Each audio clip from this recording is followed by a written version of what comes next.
मला अतिशय आनंद आहे की आज पुन्हा एकदा मुंबई महानगरपालिकेमध्ये महापौर आणि उपमहापौरपदी शिवसेना भारतीय जनता पार्टी महायुतीचे आमचे सदस्य विराजमान झालेत। महापौरपदी सौ रितू तावडे आणि उपमहापौरपदी श्री संजय घाडी असे दोनही महायुतीचे शिलेदार हे आज विराजमान झालेत आणि एक या महानगरपालिकेला लोकाभिमुख आणि पारदर्शी प्रशासन देण्याच्या बद्दल मी आणि शिंदे साहेबांनी जी लोकांना मतं मागितली होती आणि मुंबईच्या जनतेने जो प्रतिसाद दिला होता त्या प्रतिसादाला अनुरूप अशा प्रकारचं आज या ठिकाणी पदारोहण होत आहे। मी विशेषतः महापौर सौ रितू तावडे यांचं अभिनंदन करतो। एक अनुभवी आणि अस्सल मराठी चेहरा म्हणून त्यांच्याकडे बघितलं जातंय। त्यांनी मागच्या काळातही मुंबईकरांच्या प्रश्नांकरता नेहमीच आक्रमक अशा प्रकारची भूमिका घेतलेली आहे आणि मला विश्वास आहे की यापुढे देखील त्यांच्या माध्यमातून मुंबईच्या विकासाचा जो कार्यक्रम महायुतीच्या सरकारने सुरू केलेला आहे तो आता महानगरपालिकेच्या माध्यमातून अतिशय चांगल्या पद्धतीने राबवला जाईल। सोबतच उपमहापौर म्हणून जुने जाणते अनुभवी शिवसैनिक संजय घाडी त्या ठिकाणी आहेत। त्यांच्याही अनुभवाचा फायदा हा निश्चितपणे मिळेल। आमचा हा प्रयत्न असेल की हिंदू हृदय सम्राट शिवसेना प्रमुख बाळासाहेब ठाकरे यांच्या जन्मशताब्दीच्या निमित्ताने त्यांना अपेक्षित अशा प्रकारचं प्रशासन या महानगरपालिकेच्या माध्यमातून आम्ही चालवू आणि आमचे महापौर उपमहापौर आणि आमचे सगळे पदाधिकारी मिळून या महानगरपालिकेला एक दिशा देतील आणि सामान्य मुंबईकरांची जी स्वप्न आहेत ती स्वप्न पूर्ण करण्याचं काम ते करतील। त्याला पूर्ण ताकद देण्याचं काम महायुतीचं सरकार करेल। मी आणि माननीय शिंदे साहेब पूर्ण ताकदीने आम्ही त्यांच्या पाठीशी उभं राहू आणि त्यांच्या माध्यमातून जी आपण नवीन मुंबई घडवतो आहोत त्याला गती देण्याचं काम आम्ही करू।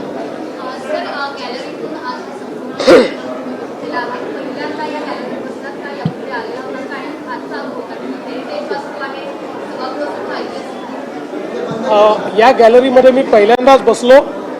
यापूर्वी एका कार्यक्रमाकरता या सभागृहात बसलो होतो पण गॅलरीमध्ये कधी बसलो नव्हतो आणि अशा प्रकारे सभागृहाचं कामकाज देखील मी पहिल्यांदाच बघितलेलं आहे आणि मला अतिशय समाधान आहे की अशा पद्धतीनं या ऐतिहासिक वास्तूमध्ये ज्याला आपण सांगितलं की हेरिटेज अशा प्रकारची प्रॉपर्टी आहे त्या ठिकाणी अशा एका महत्त्वाच्या सोहळ्याचं साक्षीदार होणं हे देखील मला असं वाटतं अतिशय महत्त्वाचं आहे।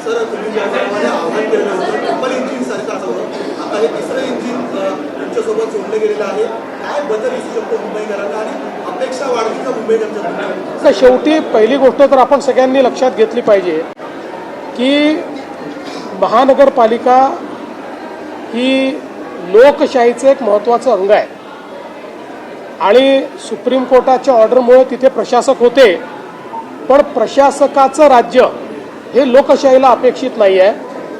लोकप्रतिनिधींचं राज्य हे लोकशाहीला अपेक्षित आहे आणि ते राज्य पुन्हा एकदा प्रस्थापित झालेलं आहे। त्यामुळे मला विश्वास आहे की जनसामान्यांना आपले लोकप्रतिनिधी हे अधिक जवळचे वाटतात, ते अधिक अप्रोचेबल आणि ॲक्सेसेबल वाटतात। तो परिणाम मुंबईमध्ये दिसून पडेल।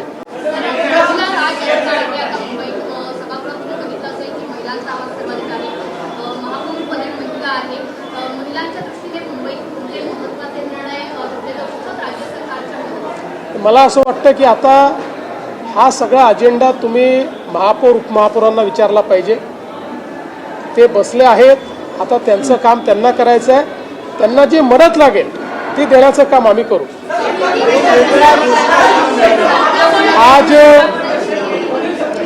आज बहुत हर्ष की बात है कि मुंबई महानगर पालिका में हमारी भारतीय जनता पार्टी शिवसेना महायुति की महापौर श्रीमती रितु तावड़े, इनका निर्विरोध चुनाव हुआ है और साथ ही में उपमहापौर के तौर पर हमारे महायुति के संजय घाड़ी, इनका चुनाव हुआ है. मैं दोनों को बहुत बहुत बधाई देना चाहता हूं. विशेष रूप से हम लोगों ने जनता को जो वादे किए थे उन वादों को पूरा करने का काम अब ये महानगर पालिका करेगी. श्रीमती रितु तावड़े एक अनुभवी इस प्रकार की नगर सेविका है. उन्होंने पिछले समय भी बहुत जनताभिमुख इस प्रकार का कार्य किया है. उनको महानगर पालिका के प्रशासन की भी समझ है. इसलिए मुझे पूर्ण विश्वास है कि महानगर पालिका को वह अच्छा नेतृत्व देंगी और महापौर के रूप में जो आम मुंबईकर है उसके सपनों को वो पूरा करेगी.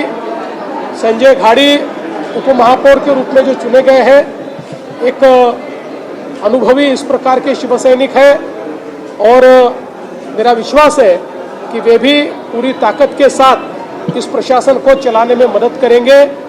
हमारा प्रयास ये होगा कि ये साल हिंदू हृदय सम्राट शिवसेना प्रमुख बाला साहब ठाकरे जी के जन्म शताब्दी का साल है.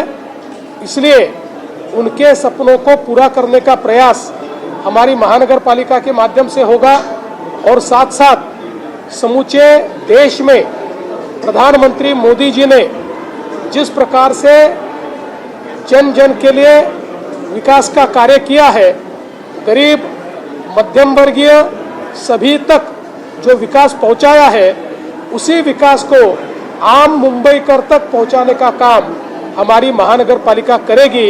ये मुझे पूर्ण विश्वास है. मैं और एकनाथ शिंदे जी पूरी ताकत के साथ इस महानगर पालिका को मदद करेंगे.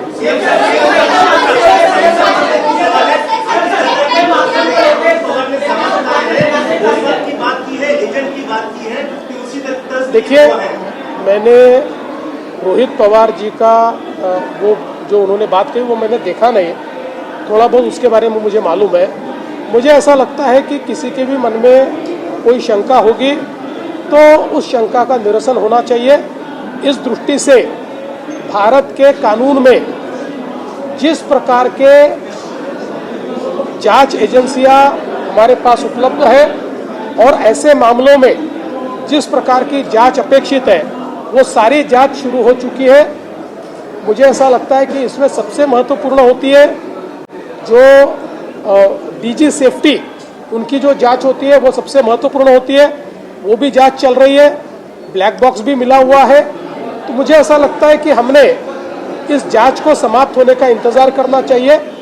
लेकिन किसी के भी मन में कोई शंका होगी तो शंका का भी निरसन होना चाहिए.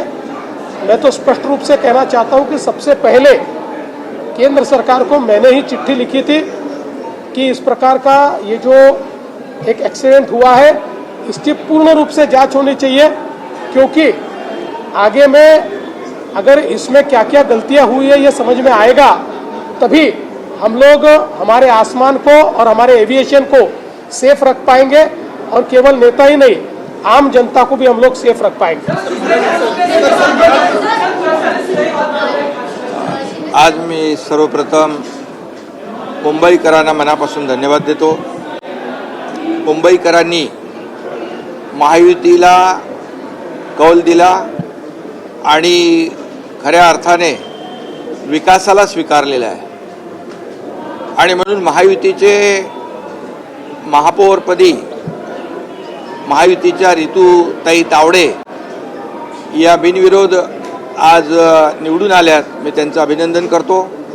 आणि उपमहापौरपदी संजय घाडी महायुतीचे हे बिनविरोध निवडून आले, त्यांचे मी अभिनंदन करतो. दोघंही अतिशय कार्यक्षम आणि अनुभवी महापौर उपमहापौर महायुतीने मुंबई महापालिकेला, मुंबई शहराला दिलेले आहेत. खरं म्हणजे मुंबईमध्ये आमचं महायुतीचं सरकार आल्यानंतर मी 2.5 वर्ष काम केलं. आता देवेंद्रजी गेले वर्षभरापासून काम करतायत. गेले 3.5 वर्षामध्ये ज्या मुंबईच्या विकासाला आम्ही चालना दिली महायुतीने, कामाची पोचपावती मुंबईकरांनी या ठिकाणी आम्हाला दिलेली आहे. खऱ्या अर्थाने आम्ही जी मुंबईकरांना आश्वासनं दिली, वचनं दिली, त्याच्यावर मुंबईकरांनी विश्वास ठेवलेला आहे आणि महायुतीला भरघोस असं यश या मुंबईकरांनी दिलं आहे. त्याबद्दल म्हणजे विकासाला प्राधान्य आणि विकासाला मुंबईकरांनी स्वीकारलेला आहे. बाकी गोष्टी मी आज काय बोलत नाही, परंतु गेले 25 वर्ष जे मुंबईकर विकासापासून वंचित होते, त्या मुंबईकरांना गेल्या काही वर्षामध्ये आपण पाहिलं की विकासाची जी काही आवश्यकता होती, मुंबईला जागतिक दर्जाचं शहर व्हावं अशा प्रकारची भूमिका आमची महायुतीची आहे. आणि म्हणून मुख्यमंत्री महोदयांच्या मार्गदर्शनाखाली आज महायुती सरकार आम्ही काम करतोय महायुती सरकारमध्ये. आणि मुंबई शहरासाठी जे जे काही आवश्यक आहे ते देण्याचं काम या ठिकाणी आम्ही करू. त्याचबरोबर बाळासाहेबांची जन्मशताब्दी आहे वर्ष, आणि म्हणून या जन्मशताब्दी वर्षानिमित्त बाळासाहेबांची जे स्वप्न होती ती देखील पूर्ण करण्याचं काम महायुती करेल. त्यांचं स्वप्न होतं झोपडपट्टीमुक्त मुंबई, 40 लाख लोकांना घरं. त्याची सुरुवात आम्ही केलेली आहे SRAच्या क्लस्टरच्या माध्यमातून. आणि म्हणून मुंबईकरांना विकास पाहिजे आहे आणि म्हणून विकासाला त्यांनी स्वीकारलेला आहे. मुंबई खड्डेमुक्त झाली पाहिजे, मुंबईला शुद्ध पिण्याचं पाणी मिळालं पाहिजे, मुंबई भ्रष्टाचार मुक्त झाली पाहिजे, मुंबई प्रदूषणमुक्त झाली पाहिजे, मुंबई ड्रग फ्री झाली पाहिजे. अशा प्रकारची भूमिका सरकारची महायुतीची आहे. आणि त्यामुळे मुंबई हे जागतिक दर्जाचं शहर आहे. त्याच्यामध्ये जे जे काही आवश्यक आहे ते देण्याचं काम महायुती सरकार करेल. या दोन्ही महापौर आणि उपमहापौर आणि सर्व महायुतीच्या पदाधिकाऱ्यांना पूर्ण पाठिंबा महायुती सरकार देईल हा विश्वास या ठिकाणी देतो. आणि त्याचबरोबर देशाचे प्रधानमंत्री नरेंद्र मोदीजी यांनी मुंबईला ग्लोबल फिनटेक कॅपिटल करायचं अशा प्रकारचं जे स्वप्न पाहिलेलं आहे. कारण ज्या वेळेस मुंबईला प्रधानमंत्री महोदय उद्घाटनाला येतात त्या वेळेस त्यांना अपेक्षित असलेली मुंबई, बाळासाहेबांना अपेक्षित असलेली मुंबई या ठिकाणी देण्याचं काम महायुती करेल असा विश्वास या ठिकाणी देतो. आणि पुन्हा एकदा मी महायुतीच्या सर्व कार्यकर्त्यांचं मनापासून अभिनंदन करतो की त्यांनी मेहनत घेऊन महायुतीचे नगरसेवक निवडून आणले, महायुतीला मोठा विजय मिळाला. आणि म्हणून मुंबईकरांना पुन्हा एकदा मनापासून मी खूप खूप धन्यवाद देतो.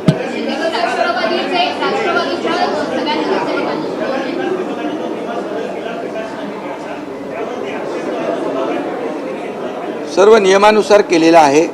नियमबाह्य काम महायुती सरकार करत आहे.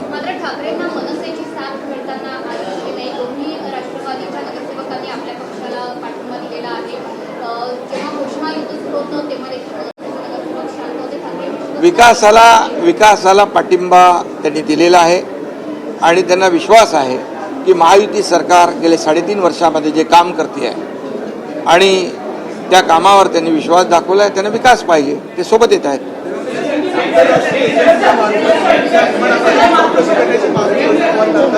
असं आहे की रोहित पवार काय बोलले हे काही मी पूर्ण ऐकलेलं नाही. मला जी काही माहिती आहे त्यात त्यांनी काही प्रेझेंटेशन केलेलं आहे आणि वेगवेगळ्या माध्यमांमध्ये किंवा वेगवेगळ्या लोकांनी ज्या शंका उपस्थित केलेल्या त्या शंका त्यांनी त्या ठिकाणी पुन्हा उपस्थित केल्या. पहिल्यांदा तर अजितदादा पवार हे आपले महाराष्ट्राचे लाडके आणि अतिशय वरिष्ठ अशा प्रकारचं नेतृत्व होतं. त्यामुळे त्यांच्या अपघाताची पूर्ण सखोल आणि नीट चौकशी झाली पाहिजे. ही मागणी काही चुकीची नाही. पहिल्यांदा ही मागणी मी स्वतः केली होती. आपल्याला कल्पना असेल तर मी केंद्र सरकारला पत्र लिहून या अपघाताची योग्य प्रकारे चौकशी करावी असं सांगितलं होतं. त्याच्यावर केंद्रीय नागरी उड्डयन मंत्र्यांनी विशेष चौकशी गठीत करून त्या संदर्भातलं पत्र देखील मला पाठवलेलं आहे. आता ही सगळी चौकशी चाललेली आहे. मुळातच मला एक गोष्ट अशी वाटते की या संदर्भात जी काही चौकशी चालली आहे ती पूर्ण न होता आपण जर तर्कवितर्क केले तर त्यातनं लोकांच्या मनामध्ये वेगवेगळे कन्फ्युजन्स तयार होतात. देशामध्ये जे DG एव्हिएशन सेफ्टी आहेत हे सगळ्यात मोठं ऑफिस आहे. देशात आजपर्यंत झालेल्या सगळ्या अपघातांमध्ये त्यांनीच इन्व्हेस्टिगेशन केलेलं आहे. त्यांचं इन्व्हेस्टिगेशन चाललं आहे. पॅरलली CIDचं इन्व्हेस्टिगेशन चाललं आहे. अजून DGCAचं इन्व्हेस्टिगेशन चाललेलं आहे. ब्लॅक बॉक्स जो आहे तो पूर्णपणे सापडलेला आहे. जे काही रिअर पार्ट्स असतात ते देखील सापडलेले आहेत. जे कम्युनिकेशन पायलट आणि ATC मध्ये होतं ते कम्युनिकेशन देखील त्या ठिकाणी डिजिटाईज असतं. त्यामुळे सगळ्या गोष्टी मला असं वाटतं की त्या ठिकाणी आहेत. तिथले जे काही नमुने आहेत ते त्यांनी नेलेले आहेत. त्याचा देखील जो काही फॉरेन्सिक आणि बाकी ऑडिट करावं लागतं ते चाललेलं आहे. अशा परिस्थितीमध्ये मला असं वाटतं की ही जी चौकशी आहे ती चौकशी आपण पूर्ण होऊ दिली पाहिजे. आणि माझं स्वतःचं मत असं आहे की भारतातल्या चौकशी यंत्रणांवर कोणीही त्या ठिकाणी गैरविश्वास किंवा अविश्वास दाखवू नये. कारण आज भारतातल्या चौकशी एजन्सीज या आंतरराष्ट्रीय स्तराच्या आहेत. अनेक छोट्या देशांमध्ये आपल्याकडनं चौकशी करता लोक बोलवले जातात. मला असं वाटतं की ठीक आहे, भावनेच्या भरात कदाचित ते असं बोलले असतील, पण साधारणपणे आपल्या देशातल्या एजन्सीजवर आपण कधी अविश्वास अशा पद्धतीनं दाखवत नाही. याही ठिकाणी दाखवण्याचं कारण नाही. आपल्या सर्वांचेच ते लाडके नेते होते. प्रत्येकालाच असं वाटतंय की त्यांच्या या अपघाताचं सगळं सत्य बाहेर आलं पाहिजे. ते सत्य निश्चितपणे बाहेर येईल हा मला विश्वास आहे.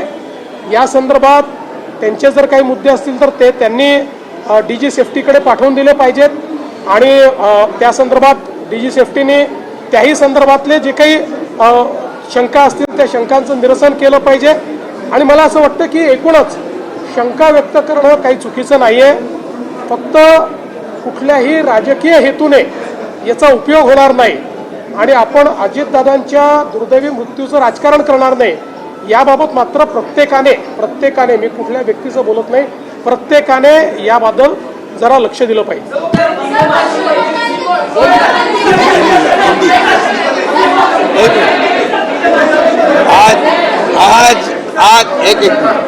आज बहुत ही खुशी की बात है.